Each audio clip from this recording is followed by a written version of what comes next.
এই জিনিসগুলো আমরা ঘরেই বানিয়েছি।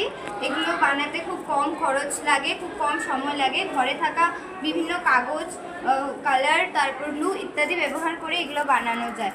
বিভিন্ন পরিবারে আর্থিক সমস্যার জন্য বা পড়াশোনার সমস্যার জন্য আমরা এগুলো ঘরে থাকা কাগজপত্র দিয়ে বানিয়েছি, যাতে কারো নিজের পড়াশোনার জন্য বা পরিবারকে সাহায্য করার জন্য এগুলো বানিয়ে আমরা বাজারে বিক্রি করতে পারি বা মেলাতে নিয়ে বিক্রি করে অর্থ উপার্জন করতে পারি, যাতে নিজের পড়াশোনার খরচ এবং নিজের পরিবারের পাশেও আমরা দাঁড়াতে পারি এবং দেশের কল্যাণ। তোমরা এইটা বানাতে কি কি ইউজ করেছো একটু বলে দাও। এটাতে বিভিন্ন ধরনের কালারিং পেপার আছে, যেটা আমরা সহজেই পেয়ে যেতে পারি। তারপর এগুলো ওয়াটার কালার দিয়ে করা হয়েছে। এগুলো পেপারের সাহায্যে কেটে তারপর কালার করে দেওয়া, তারপর গ্লু দিয়ে আমরা সবগুলো আটকে দিয়েছি।